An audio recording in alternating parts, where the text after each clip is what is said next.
Hello, everybody.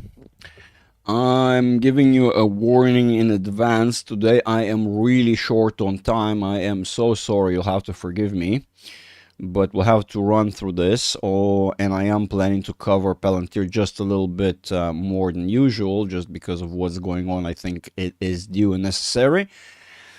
But I'm sorry to say today is going to be rather short. I do have a session right away, right after this live. So I'm sorry, today is going to be quick. So for right now, before we dive deeper into, before I start, hello to everybody. Hi, hope you're all doing well. Hope you all have a wonderful day, whatever you are dealing with. If it's trading, investing, whatever you choose, I hope you're having a wonderful day. And let's get into this. So before we touch upon Palantir, I think, which is we want to touch upon it just a little bit more than usual because we have definitely made some exceptional movements today. Those who are familiar with our supports and resistances, we basically had a very strong, relatively so perceived, as you can see, we kind of skipped through that very easily. Those who are familiar with proper technical analysis will know that this is not a normal situation where we skip over so rapidly. We're just kind of done and over. That's not normality. So although we have retested both, we have here, if you're attentive, you're familiar, we had here 4037, although it's kind of on the weaker end. We can see it was potentially tested, which coincides right here perfectly with the median of our trend channel that we're currently in, the longer overarching one. You can see that, right? So all in all, just kind of several coincidences, but that's normality again. What is impressive that although the momentum as was appearing right here, the expectation for the market to actually drop into oversold territory and give us a little bit more bearish momentum, we ended up hitting off of and basically retesting that level, giving us a little bit more bullish push that potentially will bring us all the way to what could look like 42 and a half at the moment. That's kind of what it looks like. We also have a relatively strong resistance at 43.36 right there, right? We have this sort of resistance.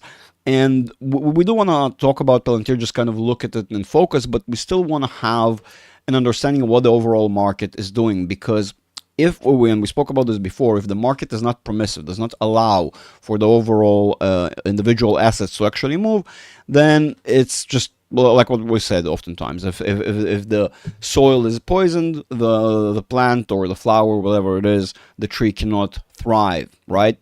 And our soil right now today is actually very permissive, right? So we were having a lot of very, very bullish momentum. In fact, we spoke about it the other day, how we potentially going to close, and those who hung out with us in the Discord know we potentially said we're going to have a close of that gap, right? If we want to be more objective about it, let's just put a line to see exactly where it is. Those who are not following, we skipped over to the S&P right now. We're looking at the S&P 500. Let's just kind of mark this real quick, so just so we can have it right there and see exactly where the range is, right? Let's lock it in. So I'm not going to move it even by accident, right? Let's just see whether we got to close the gap. Well, not really. So it's not all that surprising that we're moving to the upside to close the gap, right? In fact, we're in overbought territory. Makes sense. In fact, so we might as well consider this gap done and over, and we're good. The problem is, just today we've generated a new gap right there. It's not fully showing. Ignore the weirdness of the tool, but basically we have a gap that was generated all the way from here to, well, actually, no, from here to there, right? If anything.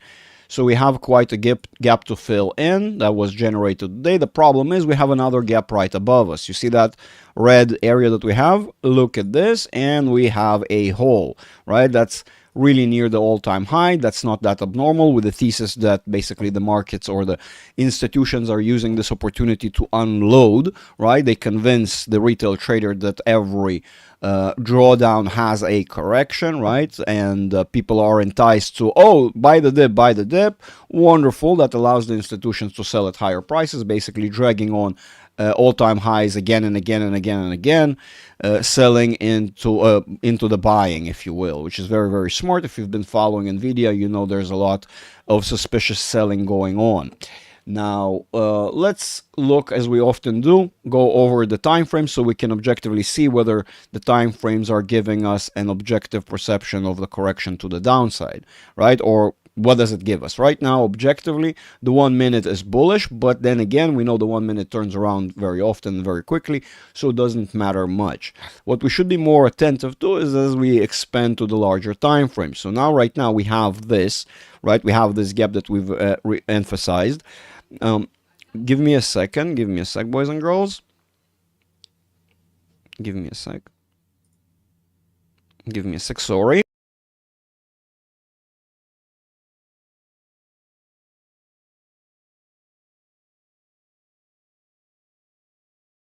Pardon me for that. All right, let's continue. So what we're having here, again, we said we're testing the highs, but we have another gap below. And the question is whether we're going to close the gap above us first, or are we going to continue to the downside, right?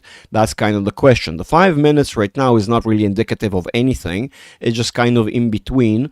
So what do we do in that instance? We expand to the larger time frames, which allows us to actually see what's going on, the bigger picture, right? Give me a sec right there. Pardon me for being all over the place today. I'm just, so again, I'm not going to break down everything and waste time of viewers telling you why I'm kind of all juggling everything as usual and ended up being crammed in time, but it is what it is. So we said we have a gap below us, and the question is the momentum actually permissive? What is the momentum actually telling us? The 30 minutes, those who've been around for a while have seen that gaps, even if sometimes end up being spent several days over trying to close them, oftentimes we're going to find similar sort of conditions, right? Well, indications from our momentum tools to see that potentially we're going to close these gaps rather shortly, right? So because we know 30 minutes, potentially if we measure every movement, just kind of back pick to trough, right? We usually gonna end up with, I can't see, that's annoying. What's gonna happen if I expand it? Oh yeah, here we go. It's 3 days and 3 hours. So we know we can spend a multitude of days. This is just an example. Those who've been around, we know we can spend sometimes a whole week trying to close that. More so if we think about the 3 days, we actually end up entering the weekend. That means if we're not closing this gap prior to the weekend, that's going to be left over for the beginning of next week based upon the current time frame. So let's be a little bit more objective about this. Okay, again, 45 minutes expands a little bit outwards, gives us a bigger picture, tells us kind of what is the real perception of things. So if we're looking at the 45 minutes, we start to notice that we are generating a clear trend right here. We've been testing its lows, its highs. We transitioned by having this upwards momentum. Basically, we had quite a steep curve, and then we went and our curve here flattened, became very, very flat. As now appeared, you can see the larger time frame. So kind of it makes sense. Oftentimes what we see in the price action is the price action testing the ranges of the highs and lows of that overarching trend, right? Of course, we retain the median all along. You can see that's going on right now very, very well. And as we are testing this, and if our momentum is overbought and we're just below median, my argument is very simple here, that even if we're going to get to squeeze out a little bit more, all it will permit us is, again, that expected 5800-ish area, but then it will break back down. That is being in overbought territory, right? And remember, that's just 45 minutes. So this is just kind of the picture of the temporary time frame. Again, just not too far, not too close. So cozy in between.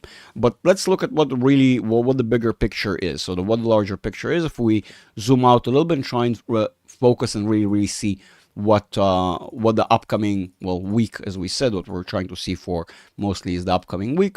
What does it give us? Here, by the way, as we expand outwards, it's easier and more obvious to see how our curve was very, very steep right here, right? We were, again, here's an example, right? Steep curve, flattening, retest, breakdown, retest. Flattening of the curve, if you will, which you can see right here on the bottom, right? It's a very, very slim area, and you can consider this being a flag of sorts, and then going again, new high, going sideways. So just by this short-term measurement, we can already predict that potentially we're going to have a retest of that overarching trend, right?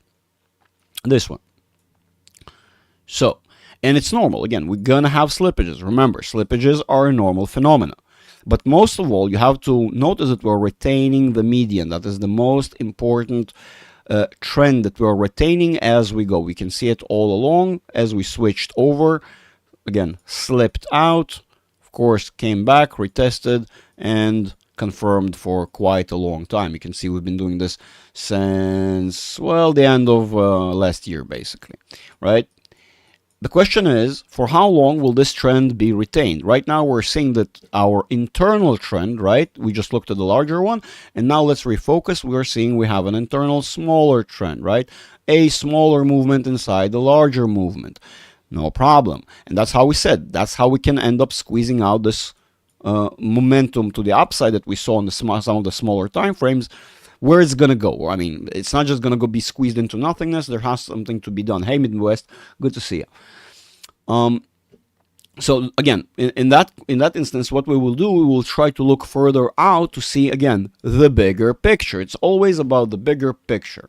And you probably noticed that usually we start to focus on what is really interesting, where the meat on the bone is around the 1 hour, 4 hours, daily, 1 week, right? So these sort of time frames usually actually give us more of an objective perception of how the trend really looks like. So if you're attentive, again, that's the larger time frame we looked at before. We realized that usually is where the trend cuts in between. We can almost recognize there are several lanes to this process, right? Let me clean it up just a little bit, so we can see the chart better and what's going on. All right, let's clean it up. I'm not even sure where that stuff is, but all right, that probably helps. So you can kind of see the trend lines right there and refocus on our momentum. So what does that momentum let us see in the context of these trend lines, right? Remember, the momentum is basically, if we just do this and pretend we still see the momentum, or why pretend? Let's just remove drawings and let's keep the indicators. And you don't have these, just for pretend for a second, guess what? You will not know what is the framework you're working with, right? You can also unceremoniously and uncoincidentally see that our 150 candlestick simple moving average SMA, it's a moving average. It's very similar to the trend lines, but again, it's moving. It sort of finds in the actual average as we go and adjusts on the go. You can see that blue line right there. So unceremoniously, so they kind of match. Of course, that's that slight deviation that you can potentially see and will expect from the market, various slippages. That's just momentum, the story that's happening behind the scenes, if you will. But to be objective about this is far more bearish than anything, right? So if we're saying that it's bearish already on the junction of both trends here, it's far more likely to perceive a correction, if at least to the short term, which gives us about 5,600, or longer term, which gives us about 55,500, right? That's kind of 5,500 and a half, 5,550. But we also know, unsurprisingly so, that's where 555 resides, right? Remember, we have that psychological level, the 555, 55. Which probably is going to be retested. Again, we've been saying this all along. Remember, we were preparing. We did say we see this bullish momentum. Doing this, we also created another hole right here. The curve has flattened. Right now, we're testing our current supports and resistances. Not all that surprising. A range of 3, as we're familiar. S1, S2, S3, right? And once this all fails and continues to go break down, we're probably going to see these levels that we're already familiar with and tested before. Why are we so confident that that's what we're going to see? Well, that's rather simple. As we said, there are larger time frames. Always the larger time frames, the bigger picture will give us a better indication of what really is going on. So guess what? We've been saying this all along. We've been moving into oversold territory. Wonderful thing here happened, and we said this before, that can happen. We can actually stall right on the 20% line, right? That is as weird as it is, this is not that weird. That's actually pretty normal. We've discussed this before. The market keeps on doing these sort of, remember, this is a linear, that's almost like a seismograph, right? So it's a linear tool, hence you cannot see the procession of all the full waves unless you're aware of them, meaning both of these sides. You'll ask yourself then, if we made here 100 points, how come that's not 100 points backward? It's not how it works. As you can see, the uptrend can be larger than the downtrend and vice versa. We've seen this before, right? That's how the trend actually sort of moves over. You can see almost this first impulse was very big, very strong, smaller impulse, and shrinking impulse, right? To the point where basically running out of momentum. But even the process of running out of momentum is slow, right? You can see these waves, these impulses becoming smaller and smaller and smaller as we go, right? Slowly but surely, you can see we're running out of fuel, right? The market doesn't move in a singular motion upwards. It does these in these impulses, if you will. Now, let's continue, because if we're saying the daily is a bit confusing still, we're still at the bottom. We didn't penetrate oversold territory, so we're a bit bullish. So what really is going on? Let's go weekly. Weekly is as confusing as well, daily, if you think about it, right? Because technically speaking, we're saying, Greg, you're saying we're in the downtrend. Yes, I'm saying we're in the downtrend. It just sort of builds up this pardon me for my inability to draw. We're building this downtrend that's just not visible the same way. As I said, we're running out of momentum, and at some point, well, the floor is going to buckle. It's just going to give way to this weight that we've been building up. And I'm suspecting some profit taking, and because of, you see, technicals, the beauty of technicals, bots especially, as long as conditions are permissive, this will continue running. The bots will abuse it to death, to the absolute, will squeeze the living bejesus out of it, right? That's why we said we could actually end up seeing 5,800 simply because how these impulses work. On the other hand, we're basically counting the last point of the procession. That means, that's it, boys and girls, we've reached the peak. It's done. The question is whether it's going to happen today, tomorrow, in a week from now, but it cannot be too long. It cannot be too far, simply as we said, we've been building up towards this for, well, 487 days, at least from since that we've, penetrated over bought territory. We do end up spending some time, but then the procedure to the downside can take another 242 days in this instance, not including weekends, right? So this procedure within itself of the correction that we're saying, and remember, I'm saying 3,300, right? Based upon, just even if I'm wrong, even if Greg is 1,000% wrong, just based upon our already been tested for a very long time trend, you can see here it is, right? Here's the bigger picture right there going on.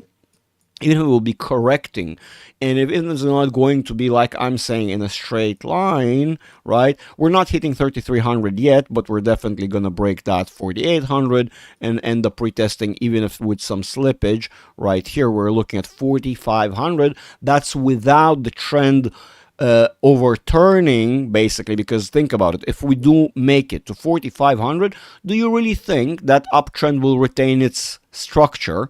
No, it won't. Right? So think about it in that sense.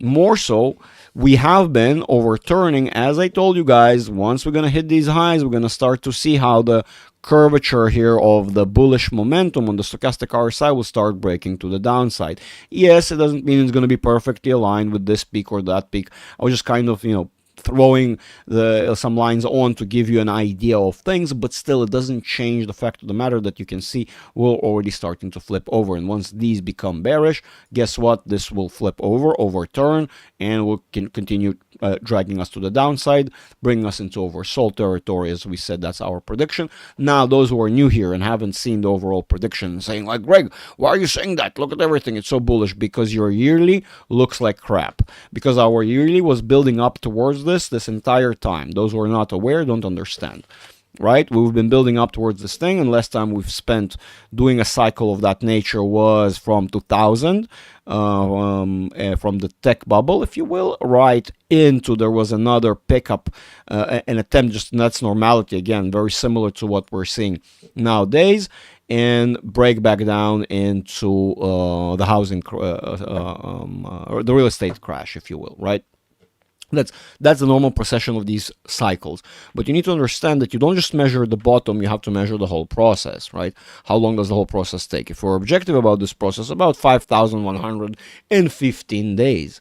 So boys and girls, buckle up because we haven't even started yet. These processes, if we look back, remember how people were misled right here to believe everything is fine and we're going to rally, right? That's what got them locked in into the market for, well, let's be objective about this, right? If we're looking at the yearly chart, that is 1, 2, 3, 4, 5.5 years, right? And I'm not including that one. I'm not being an ass, so including that one, that's 6.5 years. We actually know just that this whole thing, this whole process from here to here took us about 13 years. And yeah, people are saying, well, no, it's not going to be 13 years, right? It's not going to, because we just burned about 4 of them, right? So think about it. What we have ahead doesn't have to be 6 years. It can be 4, it can be 2, and it can be 3. Doesn't matter. It's not about how long it is, it's about how rapid it is, right? And those who understand the cycles understand that it will basically at this point almost becomes inevitable. It's everything and all the forces. And conveniently, it seems, I hate to say it, it seems like the current market became very highly politicized. So the Fed played into the Democrats' hands. And you know what? People are going to remember that during Trump's administration, everything was crap. That's what people will remember. And you know what? Let's be honest, it's not his fault. He didn't bring about any of these wrong choices. Literally. Well, some of them we haven't even seen yet. Why would the Democrats Trump-proof agreements with the European Union to be obligated to help Ukraine with the war against Russia? Why is that? Why do you need to Trump-proof something unless you really think that Trump is going to take? People will remember Trump's administration as a horrible. Why? Not because of him. That's for sure. All right, now that we've skipped through all the time frames real quick, we've covered all of it, we're still bullish as we see, and finally enough, we're actually closing our way into that wonderful gap, which those who know, I was just saying today that my expectations were gonna close this. It doesn't seem like we can make it all the way to here, but amazing, we even made it all the way to here. We have 15 minutes.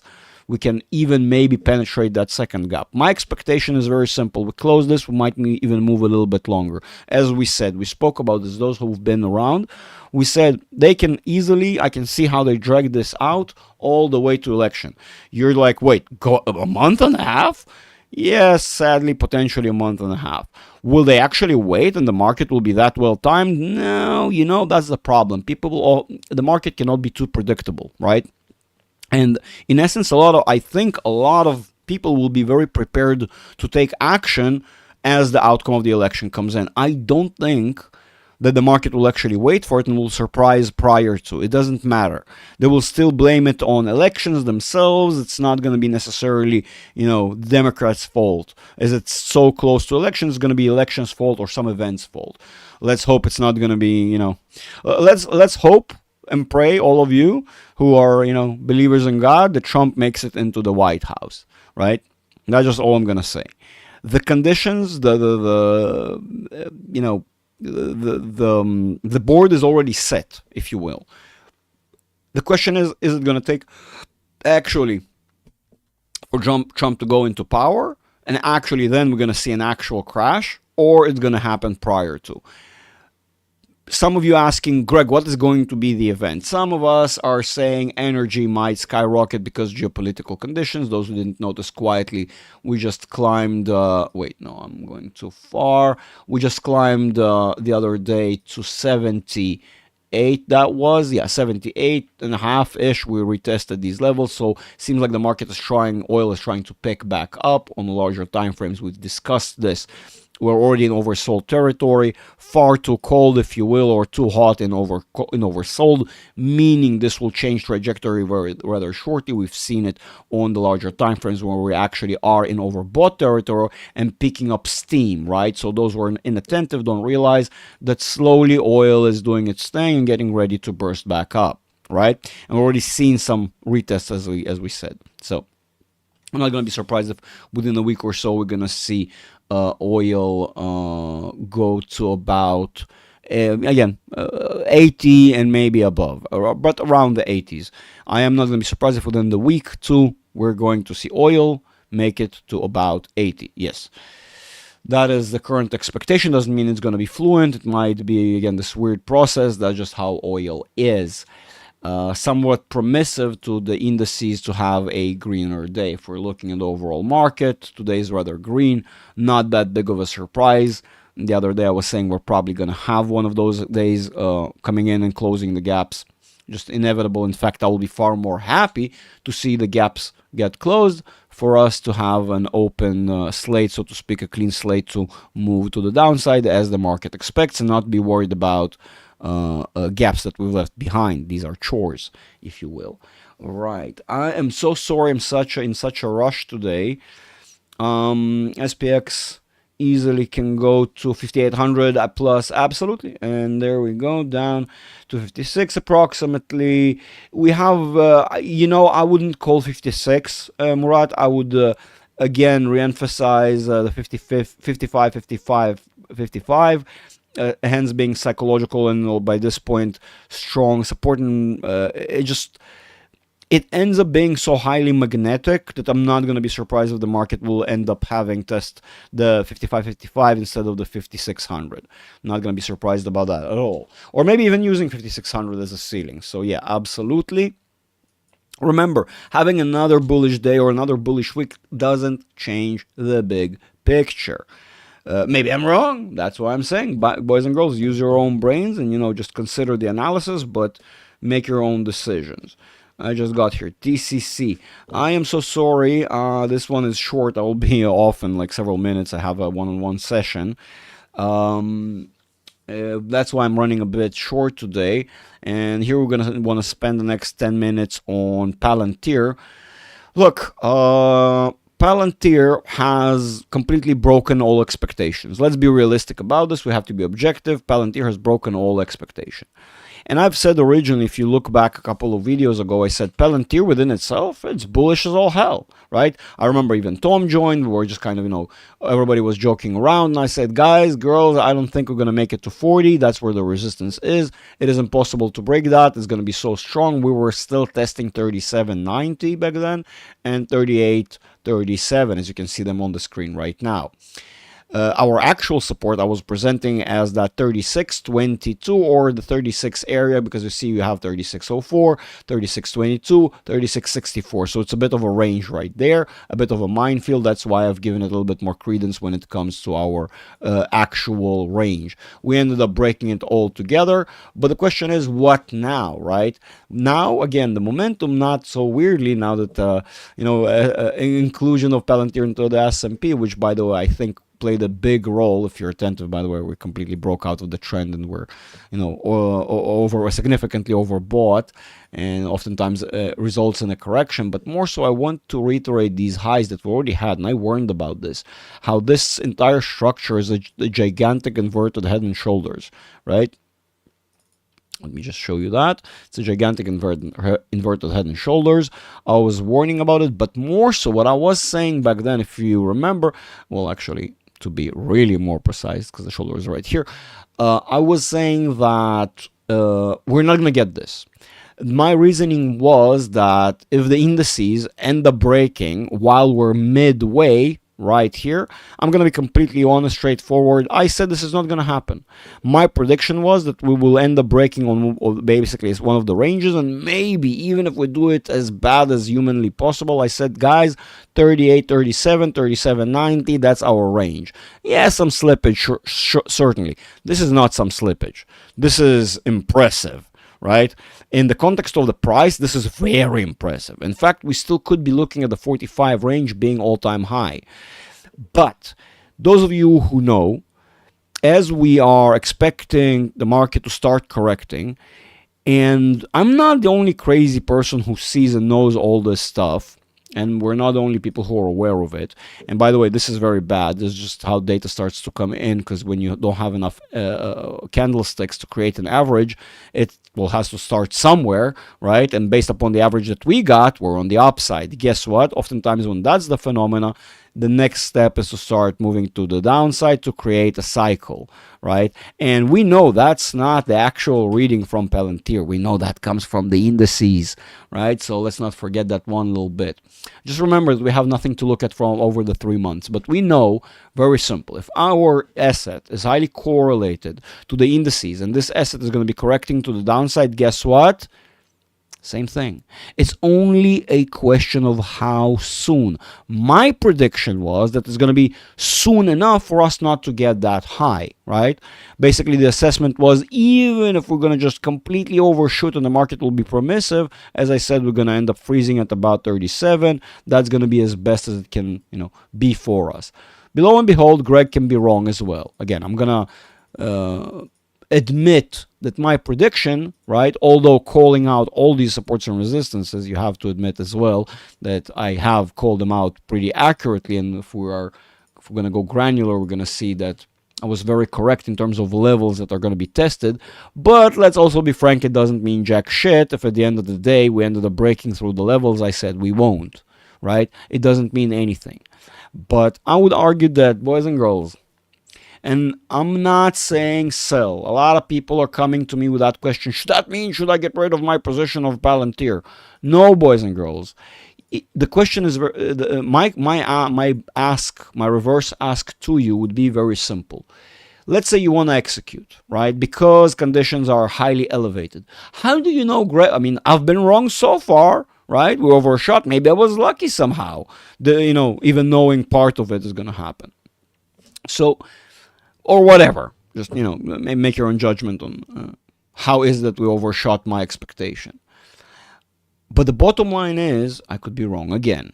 And then you'll end up saying, oh, Greg, you misguided me, you got me wrong, which is, again, this is not financial advice, so boo-hoo.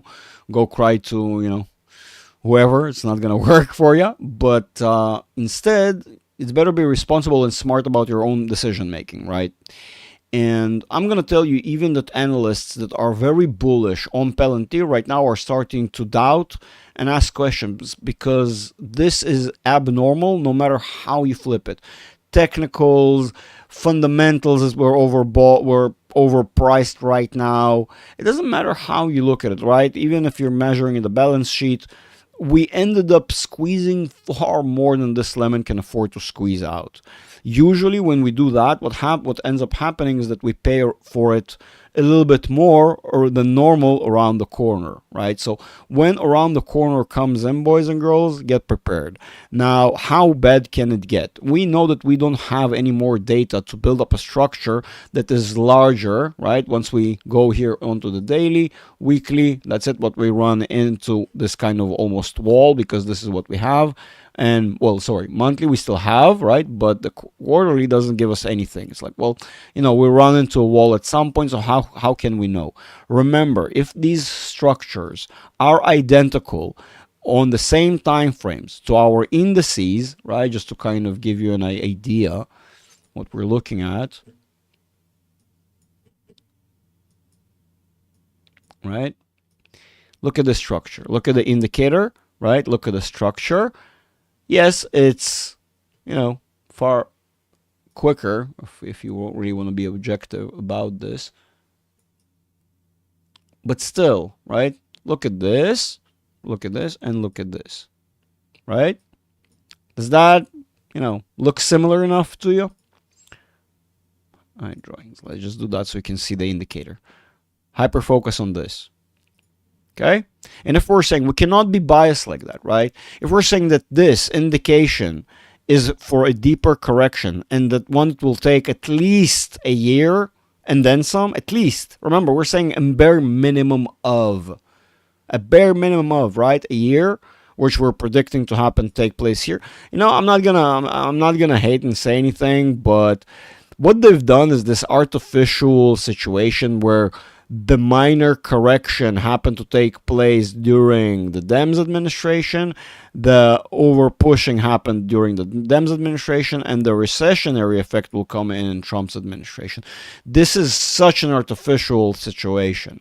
Again, those of you who want to join our Discord, right? You can converse with me about it. I don't want to get you, eating tinfoil hats. before the market closes. But join our Discord. You'll be able to join me and really converse about this stuff. Here's my Patreon real quick, and let's get our Discord right here as well. Where is it? Where is it? Where is it? Well, it's discord.gg, Tom Nash, because mine is with Tom Nash. I'm sorry, I'm all over the place. I really need to run, boys and girls. I have a session coming up, so you'll have to forgive me for today. Tomorrow I'll have a far better session. But yeah, think about it. If this is what we're expecting for the S&P, we cannot expect something else for Palantir. It just goes hand in hand, especially now when Palantir inclusion, right? Here is our Discord, boys and girls. Join us on Discord. That's where I'm gonna ramble on more about how this political game ended up creating this very artificial market. All right, and remember, we have expected the market to not be able to break down before the VIX closes that gap, which we're right on top of again, as we expected. Again, you see we've rallied up, and I said, no, this is not gonna work. We're gonna close this gap. So here we are on the cusp of closing that gap. I believe overnight or tomorrow we close that beauty, and we're getting ready to move. That's it. That is it, boys and girls. I really need to run. I love you all. Sorry for making this a little bit of a rushed video. I promise I'm gonna make tomorrow a little bit better. Today I was hoping to see the most of the outcome of the price action, so I can give you something a little bit more concise, more certain, if you will. We still do expect a closure of the gap by tomorrow. I mean, that gap is gonna get closed. And then we're ready to move. We'll see whether we move up further, right? Whether we test this and then move down, or how is it going to look like, which is not out of the realm of possibility, boys and girls. All right, this is a very, very possible thing to happen. I'm not going to be surprised if the market will insist closing the gap, and more so, wink, wink, I prefer it will. All right. Ladies and gents, you're all awesome. Have a wonderful evening. Let's hope we're all going to have a wonderful week from here on out. And I will see you on the next one. Join our Discord, join my Patreon. That's the only way to contribute and support the channel at the time being. Share, like, subscribe, all that great stuff. See you on the next one. Bye-bye for now.